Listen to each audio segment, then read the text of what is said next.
Hello, it is Clarissa, the CEO and founder of She Rocks at College, and tonight we're going to be talking about how to take study breaks in college. And I am not talking about the kind of study breaks that you have when you are doing a Pomodoro session. What I'm talking about is actually having entire days, planned days that you've decided ahead of time that you will not be focusing on school. Because in case no one told you, if you think that you need to put studying first, you absolutely can if you want to, but you don't. How to not spend all of your time throughout the semester studying. And I apologize, my internet just went out for a little bit, but we are back, okay? So when you know how to study in a way that leads to A's every single time, you will spend less time thinking about studying.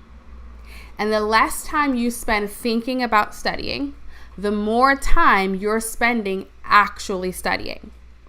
And the more time that you're spending actually studying, the more free time you're going to have. The only reason why a lot of the times it feels like we can't stop studying or that we need to study all of the time is because we're not confident that the things that we're doing to prepare, to learn, to understand, to retain the information is going to be enough for us to pass the exam. So if you want to be able to take entire evenings off, to take entire days off, to take entire weekends off, to actually relax during the week-long breaks that you get in the winter or the spring semester where you're not feeling like you need to catch up or you're not feeling like you need to get a head start, but you can actually have a cadence, a pace to your semester that feels doable, you're going to need to learn what I'm talking about in this video. So the first thing that I want to chat about are the reasons why it's difficult for us to have study-free weekends. And there are three main things that prevent us from being able to have days where we're not studying. So the first one is societal conditioning, right? A lot of students don't give themselves days off from studying, and they think that they should be studying all of the time because that is what society teaches us, right? You hear this all of the time. School needs to be your number one priority. It needs to be the thing that you're focused on, especially if you're going to college. It needs to be the thing that gets all of your attention, all of your time. And that is just not necessarily true. In fact, it is not true for many of the college women that I work with. Studying is the last thing that I teach them to put into their schedule because my philosophy is that you are a human being first. You have a whole life first. And you just happen to be taking college classes at the same time. But what happens when a lot of us enroll in college, again, just because of what we heard growing up, is that our whole identity, our whole lives revolve around college and around studying, and then we become resentful of the very degree that we're desiring to achieve to help us to earn the money that we want to earn or have the job that we want to have and have the life that job is going to give us. So if you aren't giving yourself study-free weekends, one of the things that I want to invite you into exploring is what are your thoughts when you think about having study-free weekends, when you think about actively planning for those study-free days on your schedule. Do you hear thoughts in your head like, I shouldn't have a day off, or I can't have a day off, or I need to be studying all the time because I can't pass, or I'm not a good student if I'm not studying all the time, or I'm wasting my parents' money if I'm not studying all the time? Notice the story that your brain is offering you, the meaning that your brain is giving you around having study-free days. It's important that you understand what these stories are. It's important that you become aware of these stories because our brain is naturally inclined to move towards things that are pleasurable and move away from things that cause us pain or perceived pain.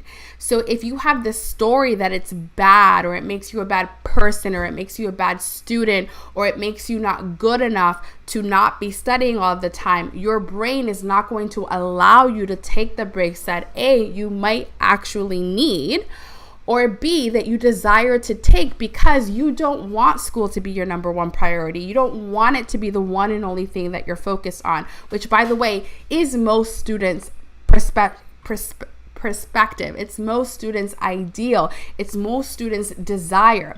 When I talk to college women especially, the image, the picture that college women have is that they want college to be something that integrates easily into their lives, but they don't treat it that way. They put it on a pedestal, and because they put it on a pedestal, everything else in their life gets pushed aside, and then they feel guilty about it, or they feel shame about it because they don't think that they're being a good wife, or they don't think that they're being a good mom, or they don't think that they're being a good friend, or they don't think that they're being a good student. There's this constant battle about where your time and attention gets to be. And what I want to offer you is that you get to decide this. It is going to require that you challenge some of the societal conditioning that you may have heard growing up, because it's not true that school needs to be your number one priority. It absolutely can, if that is your desire, if that is your wish, but it doesn't have to be in order for you to earn good grades, in order for you to be a good student, in order for you to do well in college. So again, the number one reason why it's difficult to have these study-free weekends is because of the societal conditioning, the story that you create, the meaning that you give around not studying all the time. Okay, so the second thing that prevents college women from having these study-free weekends is that you're not actually planning for it. You're not actually building in these study days. I have to be honest.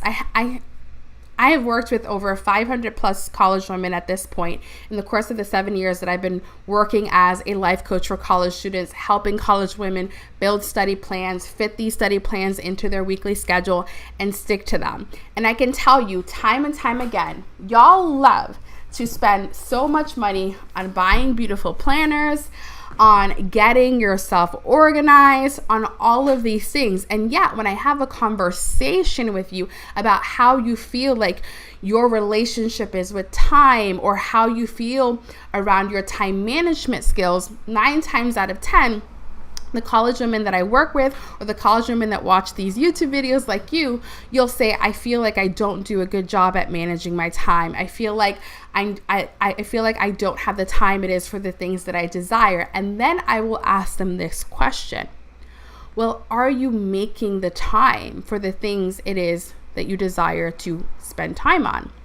And the answer, hands down, is no. I'm not actually planning my week. I bought this planner to do it, or at the beginning of the semester, I created this entire weekly schedule about when I was going to study and when I was going to work and when I was going to make dinner for my kids, or the days that I was going to have off. But I'm not actively looking at that schedule. I'm not actively creating this schedule every single week. You're sort of flying by the seat of your pants.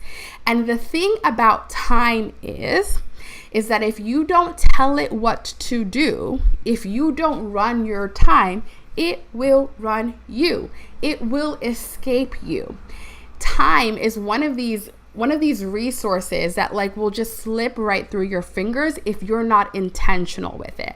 So if you're not actively and consciously making the decision on Saturday and Sunday, these are my family days. On Wednesday evening, this is my date night with my partner. On Monday night, this is my time to just binge watch whatever show it is that I want, or read whatever fiction book that I'm into in the moment. It will not happen. It has to be a conscious choice. And what I see time and time again is that the free time, the study free time, is an afterthought for most students. Your thought is, when I have the time, to have a study-free weekend or to have a study-free day, then I'll take it. But that day never comes. And again, the main reason why it doesn't happen is because your brain presents you with this thought or this story of, I can't take a day off, or I can't have a study-free hour or a study-free evening. What do you mean you want me to not study tonight? What if there isn't enough time left over for me to get everything done? And what I want to offer you is this. The only reason why your brain is presenting you with that story is because you haven't shown your brain exactly where you've carved out the time to get everything done. Okay? So I'm going to say this again. The only reason why you don't allow yourself to have a study-free day, to take these study breaks, is because you can't trust your weekly plan. You can't trust your study plan. You make it mean things that it does not mean, okay? So if you plan, okay, on Saturday and Sunday, these are going to be my study-free days. These are going to be the days that I am chilling with my family, that I am chilling with myself, even if it's just half a day on Saturday and Sunday. In order for that to happen, you have to feel safe with having that time frame off. Here's what I mean by you have to feel safe. You have to know that everything else that needs to get done will get done. You have to decide ahead of time, okay, if I'm going to have these hours completely free from studying, that means on Monday, I'm working on this, and this during this time, and this time. On Tuesday, I'm working on this during this time, and this time. On Wednesday, I'm working on this during this time, and that time. On Thursday, I'm working on this time, and this time, and this time. And on Friday, this is going to be my buffer time. This is going to be the time that I leave open just in case life happens. Just in case I get out of work later than I thought I was going to. Just in case the babysitter falls through. Just in case I get sick. Just in case one of my kids gets sick. Just in case I have one of those days where I just can't get myself to do it. I know that I have this time on Friday that serves as a catch-all. This is going to be the day that I work on anything that I couldn't get done or didn't, allocate the appropriate amount of time to get done during the rest of the week. And I have a video. I am sweating so bad in this room, y'all. This is a sunroom in our apartment that we live in. And with this heat wave, it is so hot in here. Plus I have the ring light on. Like, look, I am like sweating. Okay. Anyway, so I have a video on my YouTube channel that is called Time Blocking for Busy Adult College Students. And in this video, I walk you step by step through the process of making time to have study-free days, to have study-free evenings, to have study-free weekends. I also walk you through the questions that you want to ask yourself to make sure that there's enough time for all of the reading that you need to get done, for all of the note-taking that you need to get done, for all of the problem sets that you need to complete to get done, for time for if you fall behind, time for if your kid gets sick and you don't have that study time that you thought that you were going to have. I help you to plan for all of these obstacles that are going to come up. I help you to make these decisions ahead of time. And again, I think the video is called Time Blocking for Busy Adult Students. You can find it on the YouTube channel. So if you want like the step-by-step process of how to actually plan your time to have study-free weekends, that's a video that I recommend that you watch, because I show you my Google Calendar, I show you the to-do list, and this is the exact same process that I walk the college women who work with me inside of my group coaching program for college women through. So if you want a sneak peek of how I think, how I help my students think about their time, how I help them change their relationship with time so that they do have time for all of the things that they want to be a priority during the semester, I recommend that you watch that video, okay? So the reason why you don't already have study-free time is, number one, like I told you, the societal conditioning. You make yourself wrong for taking that time off. So you want to explore what your stories are around that. The second reason is because you're not actually planning to have the study-free time.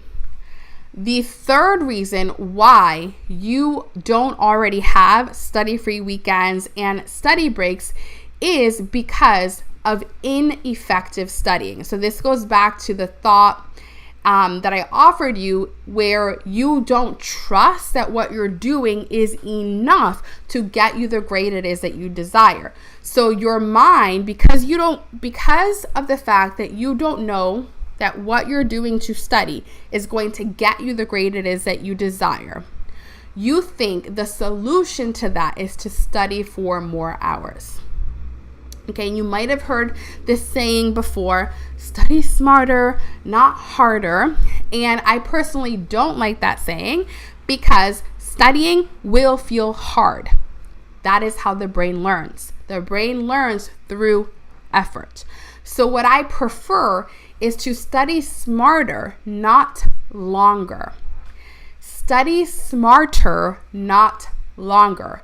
The amount of days that you spend studying, the amount of time that you spend studying doesn't necessarily equal to a higher grade, because you can spend a lot of hours reading a textbook, you can spend a lot of hours writing notes, you can spend a lot of hours trying to solve problem sets, but if you're doing it ineffectively, and what I mean by that is the things that you did to take your notes, the things that you did to understand the reading, the thing that you did to try to solve the problem, if those things do not help you to learn, understand, and retain the information, and then be able to demonstrate that you learned, retained, and understood the information on an exam, then that study method, that study plan, that study routine is ineffective. A study plan that is effective is a study plan that helps you to get the grades it is that you desire. And most students haven't been taught how to build out an effective study plan. And this is why you cannot relax. This is why you can't put the book down and say, okay, I am done studying for today. I know that what I did today was enough. I know that I understood what I needed to understand. And if I had to take the exam a week from now, a couple days from now, I'm good.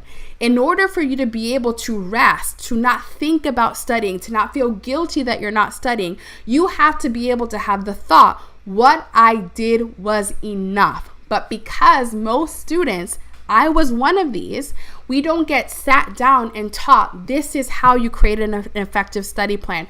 This is how you read and take notes in a way that helps you to understand, retain the information. This is what you do 3 days before the exam. This is what you do a month leading up to the exam. Because we're not taught this, we're kind of just throwing spaghetti at the wall and hoping and praying that we did it long enough for it to work. And this is why you don't feel safe not studying. So the thing that you have to focus on is learning effective study plan building, okay? You have to be able to pick how you're going to take your notes and know that that method for that particular class is helping you to understand, retain, and learn the information so well that you could basically teach it. You have to be able to know that the method that you're using to test to make sure that you're actually learning it is similar to how you're going to be tested on the exam. All of these things have to be built into your study plan. And I have a video on this YouTube channel. Again, it's called How to Learn Faster, I think. Building out study plans for adult students or something like that. How to learn faster, building out study plans for adult students. I think it's already linked in the description box, but this video goes into detail about how you actually pick out these things, okay? So in order for you to feel safe having study-free weekends, having study breaks, and again, I'm not talking about those 10-minute breaks that you take in a Pomodoro. I mean, you have consciously, deliberately decided, I have these entire days off of studying. This is my time to focus on living my life. This is my time to create the balance that I desire in my life. This is the time for me to focus on nurturing other aspects of my life, you have to let go of the story and the societal conditioning that not studying all the time means you're going to fail or means that you're not a good student. You have to know how to plan for that study-free time. And you have to know that what you're doing in the time that you have decided that you're going to study is enough to get you the grade it is that you desire. This is going to require that you have really good study plan building skills. This is going to require that you know how to make decisions about your time. And this is going to require you being willing to be in the process of learning these skills, getting good at these skills. And this is everything that I teach when students work with me inside of my group coaching program, Educated, the Art of Becoming a Good Student. I teach them how to build an effective study plan with my straight A study method. I teach them how to make decisions about their time with my Master Your Study Schedule method. And I teach them how to be willing to be in the process of getting good, of sticking with it, of persistence, of consistency with my Master Your Mindset as a college student process. And the students who work with me get immediate access to all three of those skill sets, those processes when they enroll in my group coaching program, which will be opening for enrollment August 19th if you're interested in that. But one of the things that I want to talk to you about is, number one, I already told you about a couple of videos that give you a little bit of a taste of how I help students with this, right? And when I do a YouTube video, I do a YouTube video, y'all. Like I go very in depth. I look at it from every angle. I help you to really think about how you're making decisions as a student. So my YouTube videos are so delicious and good and valuable and helpful, okay? So I put a link to a few videos that I think will help you to get started already.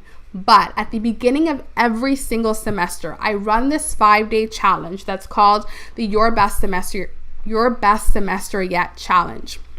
And in this challenge, I walk you through the process of building out an effective study plan, thinking about your weekly schedule and making the time for the things that you desire to make the time for, and also the mindset, the thinking, and the procrastination patterns that you have to get rid of and replace and change in order to get yourself to stick to it all semester long. Because it's not helpful to know how to create an effective study plan, to put that study plan into your schedule and make the time for it, if you're then not going to be able to know how to get yourself to stick to it. So during the Your Best Semester Yet 5-day challenge, it's a free challenge that I do at the beginning of every semester. I'm going to walk you through the entire process of building out a plan to have your best semester yet. And the link to sign up for this challenge is in the description box, but you can also go to sherocksatcollege.com/your best semester yet. I highly recommend that you sign up for this challenge. Highly recommend. It is going to go down right here on this YouTube channel. If you engage in the challenge, if you participate in the challenge, you're going to be entered in to win one of 2 spots inside of my group coaching program, Educated, the Art of Becoming a Good Student. So not only am I going to teach you how to build an effective study plan, and not only are you going to walk away with everything that you need to start and finish your fall semester strong, but I'm also giving you an opportunity to get to work with me one-on-one, to get my input, to get my coaching, to get my support all the way until you graduate. My program is a lifetime access program. What that means is you enroll one time and you get my support, you get my resources, you get access to everything all the way up until you graduate, no matter how long it takes. If you want a taste of what it's like to work with me, if you want to be one of my students who earn better grades and have study-free weekends, and they don't really have to stress and think about school too much, it's just another thing that's a part of their life, like brushing their teeth, come and join the Your Best Semester Yet challenge. let me show you how good I am at this. And then if you desire to have additional support, if you want to have my support, my attention, me backing you the entire time that you're in college, when I open the doors to the Educated program on August 19th, you're going to be the first to know. And those students who are participating in the challenge are going to get an early bird price to enroll in the program. So I'm just going to take a minute to look over at the comments. So I see Daisy Martinez says, yes, girly, thank you so much for this advice. I thought I was the only one who would feel this gut weight about studying for these college courses all the time. Yeah, that does not have to be a reality. When I went from failing out of a bio major to graduating my program with honors, I worked full-time. I worked 2 different jobs, which total full-time hours. I was starting the beginning of my coaching company for college students. I was in a full-time nursing program, going to clinicals, going to lecture. I was living and dating with my now husband, who was my boyfriend at the time. I had a lot going on, and I was only studying like 2 hours a day. And the only reason why that was possible was because I learned how to study, and I learned how to fit my study plan around the rest of my life. And I learned how to get myself to study when I said that I was going to study. And those are the 3 main skills that you need to succeed as a student. If you learn those 3 main skills and you get good at those 3 main skills, you're going to be able to pass any class that you need to pass in college. It's going to feel so simple for you to get the grades it is that you desire. The problem with most students who are struggling isn't that you're not smart enough. It isn't that you're not capable. It isn't that you're not college material. It's just that no one sat you down and taught you how to succeed. This program teaches you that. My YouTube channel is chock full of videos that teach you these 3 skill sets. And then again, if you're wanting that deeper support, if you're wanting to be able to ask someone questions, if you're wanting to get someone to coach you, to help you to make these decisions, that's when you would then work with me. But that's going to be tonight's video. I have nothing else to say. I need to go take a shower because I am now drenched in my own sweat. I hope that you found this video helpful. And if you are watching the replay of this live stream, feel free to comment down below. I respond to all of my comments. I will give you every answer that you need. I will support you in any which way that I can. I will give value after value after value after value to ensure that you succeed. Miki says, I so needed this. Start nursing school back up in January, and I really need to get this down. Girl, you got it.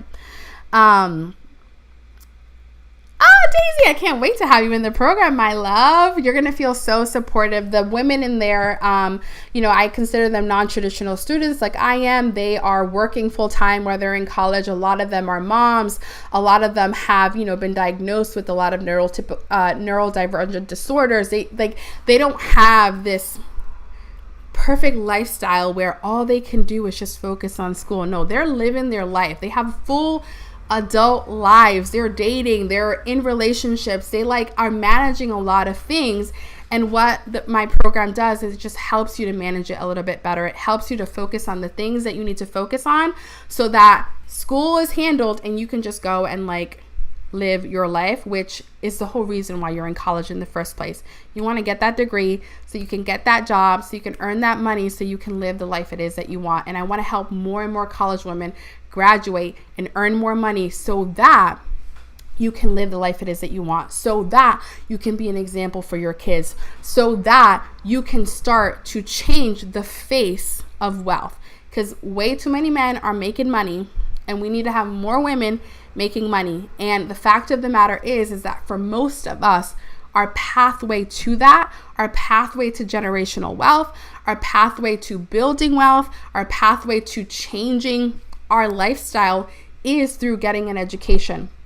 And the better that you can do it, the simpler that you can do it, the faster you can do it, with the less failures that you can do it, the better it's going to be for all of us. Because the future is female. And I intend to be the reason why one day there's a woman president, because she came through my program and was able to graduate and had so much confidence that she was willing to go out and do it. So I hope y'all have a good night, and I will see you next Tuesday for our next live stream. Bye.